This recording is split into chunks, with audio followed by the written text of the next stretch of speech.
आप सभी का माइक्रोमेंट क्लास में एक बार फिर से स्वागत है। और आज का जो हमारा टॉपिक है ये बहुत ही इंटरेस्टिंग होने वाला है।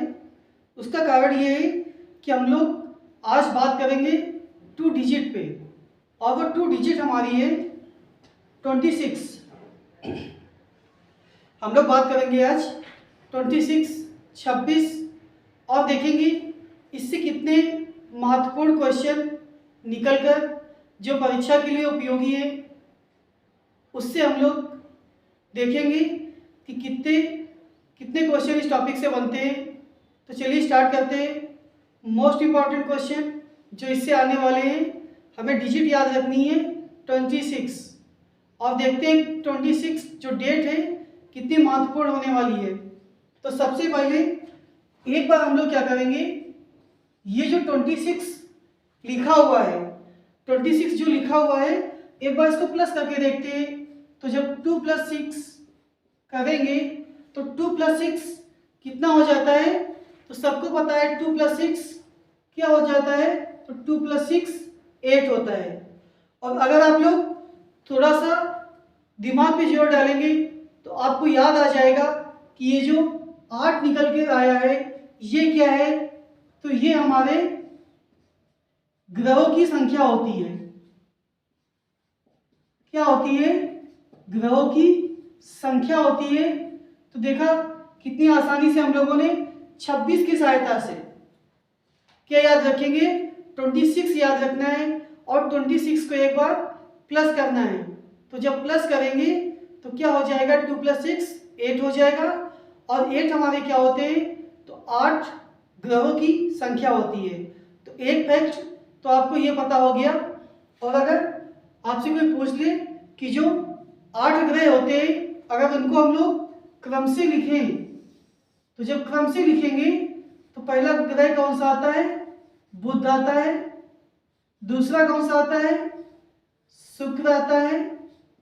तीसरा पृथ्वी आता है। चौथा मंगल हो जाएगा।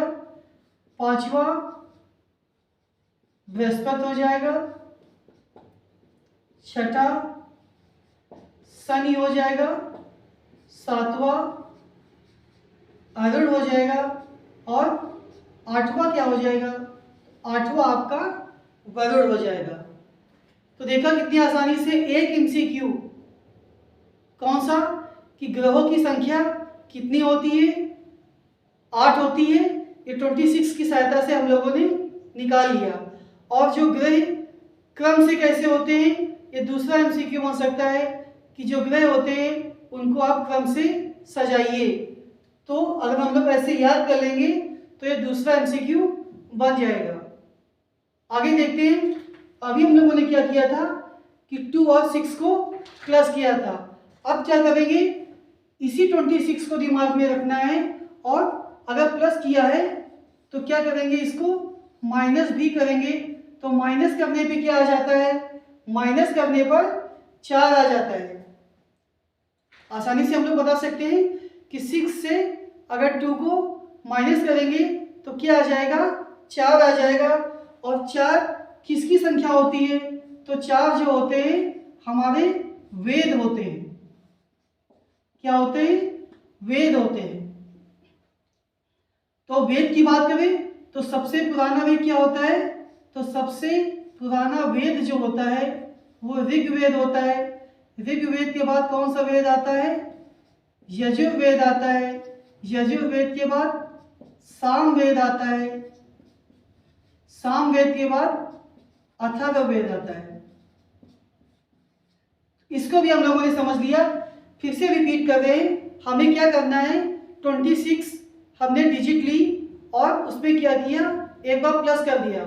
तो जो प्लस करने पे क्या निकला, प्लस करने पे ये निकला कि 8 उनका जो सम था 8 आ गया। 8 हमारे क्या होते हैं, तो जो ग्रह की संख्या होती है वो 8 होती है। अगर एक बार प्लस किया गया है तो माइनस भी किया जाएगा। माइनस करने पे क्या निकलता है, तो माइनस करने पर 4 आ जाता है। और 4 हमारे क्या होते हैं, तो जो वेद होते हैं वो 4 होते हैं। ये भी बहुत ज़्यादा पूछा जाता है। और उसके बाद साथ साथ आपको ये भी याद रखना है कि ये जो हमारे वेद है वेदों के नाम भी आपको आसानी से याद हो जाएंगे। तो ये 26 का कमाल है, 2 डिजिट का कमाल है। अभी हमने क्या किया, प्लस किया था तो एक फैक्ट आ गया, माइनस किया था तो दूसरा फैक्ट आएगा। अब क्या करेंगे, गणित के सभी चिन्हों का प्रयोग करते हुए हम लोग क्या करेंगे, 6 को डिवाइड करेंगे 2 से। ध्यान दीजिएगा, 6 को डिवाइड करेंगे 2 से तो क्या निकल के आता है, तो ये निकल के आता है 3 निकल के आता है। और अगर कभी आपसे पूछ दिया जाए कि वेद त्रयी किसे कहते हैं, तो जो ये स्टार्टिंग के आपके हो गए ऋग्वेद, यजुर्वेद, सामवेद, इन्हीं को क्या कहा जाता है, तो इनको कहा जाता है वेद त्रयी। ये सेशन ऐसा है, इसको आप लोग शेयर कीजिए ज़्यादा से ज़्यादा, ताकि जो है और लोग भी इसका लाभ उठा सके। और आप लोग देखेंगे कि मात्र 2 अंक लेके हमने 3 महत्वपूर्ण फैक्ट बता दिए आपके। और जो लोग परीक्षा की तैयारी कर रहे होंगे उन्हें इस बात का एहसास हो रहा होगा कि ये सब टॉपिक कितने महत्वपूर्ण हैं। आगे देखते हैं, अभी हमने प्लस का यूज किया, माइनस का यूज किया, फिर डिवीजन का भी यूज कर लिया। अब क्या बचता है, मल्टीप्लाइड का। तो अगर हम इसको 2 और 6 इसको मल्टीप्लाइड करते हैं तो क्या आ जाता है, 12 आ जाता है। अब फिर आप लोग दिमाग लगाइए कि ये जो 12 होता है, 12 क्या होता है, तो याद आ जाएगा आपको कि जो हमारी राशि होती है इनकी संख्या कितनी होती है, तो इनकी संख्या 12 होती है। क्या होती है, 12 होती है राशियों की संख्या। तो फिर से रिपीट कर रहे हैं, हमने 26 लिया और 26 के साथ साथ गणित के जितने भी चिन्ह होते हैं, प्लस, माइनस, इंटू और डिवीजन, इनका उपयोग करते हुए एक ऐसे फैक्ट निकाले जो हमारी प्रतियोगी परीक्षाओं के लिए बहुत ही इम्पोर्टेंट है। और जितने भी हमने क्वेश्चन बताए हुए हैं ये सभी वनडे एग्जाम के लिए मोस्ट इम्पॉर्टेंट है। और आसानी से आप लोग 26 को दिमाग में रखते हुए, गणित के चिन्हों को दिमाग में रखते हुए यहाँ तक आ सकते हैं। आगे हम लोग बात करें, ये तो हम लोगों ने गणित के चिन्हों का प्रयोग करके इतनी बातें सीखी। अब देखिए और आगे बढ़ेंगे तो और भी फैक्ट निकलेंगे। देखते हैं 26 का कमाल कि 26 हमें क्या क्या सिखा के जाता है आज। तो जितना हम लोगों ने पढ़ा फिर से रिपीट कर रहे हैं एक बार। प्लस 2 + 6 8, 8 क्या होते हैं, ग्रह की संख्या होती है।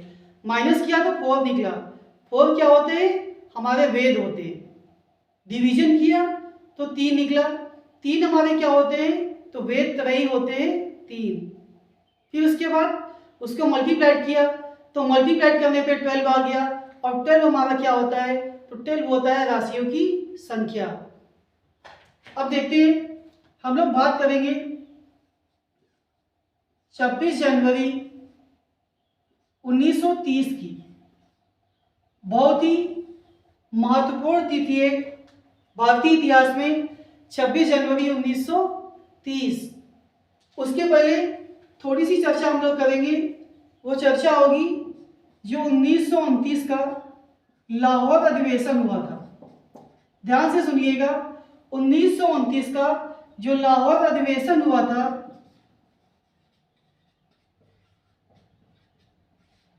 तो पहला क्वेश्चन तो यही पूछेगा कि जो ये अधिवेशन हुआ था तो इसमें अध्यक्ष कौन बने थे। तो आप लोग याद कर लीजिएगा, इसके जो अध्यक्ष बने थे वो बने थे जवाहरलाल नेहरू जी बने थे लाहौर अधिवेशन के अध्यक्ष। तो आपको पहला क्वेश्चन तो यही से आ जाएगा कि जो लाहौर अधिवेशन हुआ था उसमें भारतीय राष्ट्रीय कांग्रेस के अध्यक्ष का नाम बता दीजिए। तो नाम क्या हो जाएगा, जवाहरलाल नेहरू। और क्या, इसमें 2 चीज़ें मोस्ट इम्पॉर्टेंट हैं जिसे आप लोग याद कर लेंगे। तो ये जो अधिवेशन हुआ था, इस अधिवेशन में जो मुख्य टारगेट, मुख्य लक्ष्य रखा गया था वो था आपका पूर्ण स्वराज्य का। क्या याद रखेंगे, अगर आपसे पूछ दिया जाए कि पूर्ण स्वराज्य का लक्ष्य किस अधिवेशन में रखा गया था, तो 1929 के लाहौर अधिवेशन में अगर इसके अध्यक्ष की बात की जाए, अध्यक्ष कौन थे, तो अध्यक्ष थे जवाहरलाल नेहरू। एक और यहाँ पे महत्वपूर्ण बात याद रखनी है, जो गोलमेज सम्मेलन हो रहे थे, तो गोलमेज सम्मेलन का बहिष्कार किस अधिवेशन का लक्ष्य था, तो वो भी आप लोग याद कर लीजिएगा। 1929 लाहौर अधिवेशन का जो लक्ष्य था वो गोलमेज सम्मेलन का बहिष्कार करना। और इसके साथ साथ पूर्ण स्वराज, तो पूर्ण स्वराज तो बहुत ही ज़्यादा एग्जामों में पूछा जाता है, लेकिन इसके साथ साथ आप इसे भी याद करेंगे। इसी अधिवेशन में एक और तिथि निर्धारित की गई थी और वो तिथि थी 26 जनवरी 1930। कौन सी तिथि थी? 26 जनवरी 1930।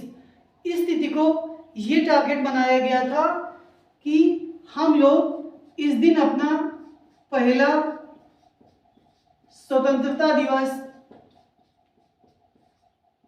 मनाएंगे। तो ये प्रस्ताव इसी अधिवेशन में पारित हुआ था। तो फिर से यहाँ पे आप लोग देख सकते हैं कि जो 26 तारीख है फिर से महत्वपूर्ण हो गई हम लोगों के लिए। तो 26 जनवरी 1930 को पहला स्वतंत्रता दिवस मनाया गया था। तो ये डेट आप लोग याद रखेंगे। फिर से यहाँ पे 26 का यूज हुआ। और उसके पहले ये जो हमने बताया, तो इसमें ये भी पूछा जाता है, जवाहरलाल नेहरू जी के लिए पूछा जाता है, और जो मेन टारगेट यहाँ पे रखे गए थे उसके विषय में भी पता होना चाहिए। तो क्या आपने सीखा कि 26 जनवरी 1930 को पहला स्वतंत्रता दिवस मनाया गया था। किसकी अध्यक्षता में? तो जवाहरलाल नेहरू की अध्यक्षता में। आगे हम लोग और देखते हैं कि 26 तारीख और कहाँ महत्वपूर्ण होने वाली है।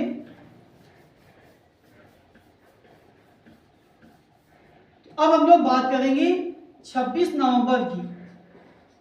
सन भी याद करिएगा, 26 नवंबर 1949। तो जरा आप लोग सोचिए कि 26 नवंबर 1949 को भारतीय इतिहास में ये तिथि क्यों इतनी महत्वपूर्ण है। तो आपको तुरंत याद आ जाएगा कि इस दिन हमारा संविधान अंगीकृत किया गया था। क्या था? कि जो संविधान था,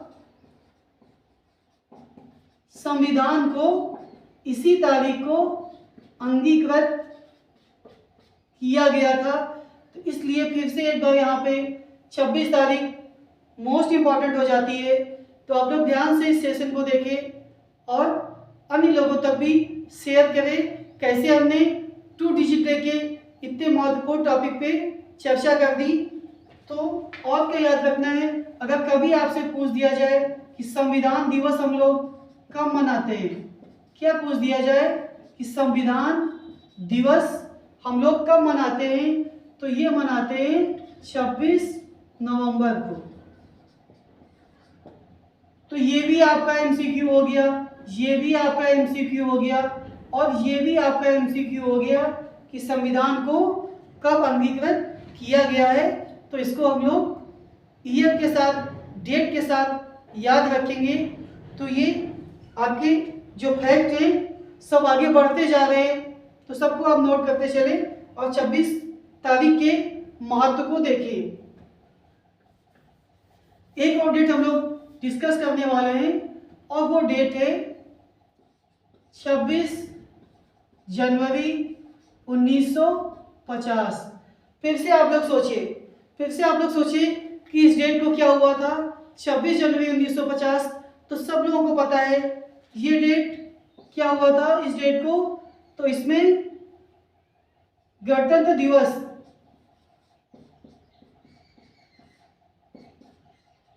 क्या हुआ था, गणतंत्र दिवस मनाया जाता है।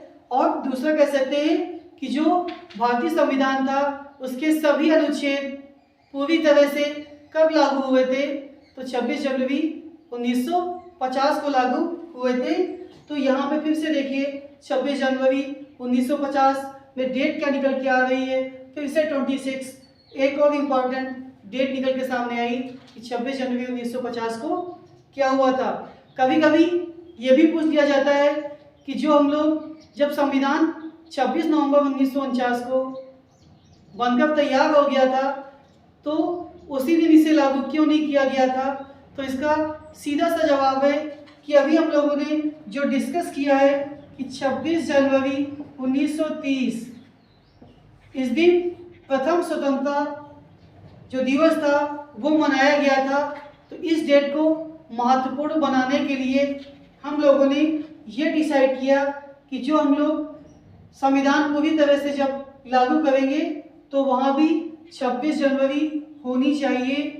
इसलिए 26 जनवरी 1950 को हम लोग गणतंत्र दिवस मनाते हैं। तो ये 3 डेट ऐसी थी जिसको हम लोगों ने डिस्कस किया। और अभी आगे हम लोग बात करते हैं, फिर से देखते हैं कितनी इंपॉर्टेंट डेट है 26। तो हम लोग बात करेंगे 26 जुलाई की बात करेंगे और 26 जुलाई के साथ साथ बात करेंगे 26 नवंबर की। तो 26 जुलाई को हम लोग कौन सा मनाते हैं दिवस? तो मनाते हैं विजय दिवस। और इस दिवस को कारगिल दिवस भी कहते हैं। तो यहाँ पे फिर देखिए 26 डेट आ गई है फिर से।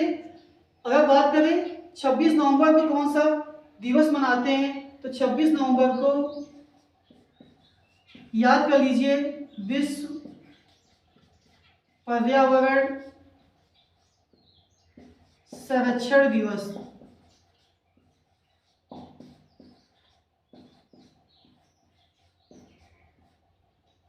ये आप लोग याद करेंगे कि 26 नवंबर को विश्व पर्यावरण संरक्षण दिवस मनाते हैं और 26 जुलाई को हम लोग विजय दिवस मनाते हैं। तो आपको रिपीट कर दे 4 इंपॉर्टेंट फैक्ट हम लोगों ने गणित के चिन्हों के साथ सीखे। 3 हमने सीखे जो आपकी भारतीय इतिहास की महत्वपूर्ण तिथियां थी और 2 हमने जो आपके महत्वपूर्ण दिवस सीखे। अगर इन सबको प्लस कर देते हैं तो टोटल 9 फैक्ट हम लोगों ने किससे मात्र 26 ये जो डेट थी इसको याद करते हुए सीख लिए हैं। तो आप लोग से फिर से रिक्वेस्ट है, अनुरोध है कि आप लोग इस सेशन को ज़्यादा से ज़्यादा शेयर करें ताकि अन्य लोग भी इसका लाभ उठा सके और वनडे एग्जाम में सफलता पा सके। धन्यवाद।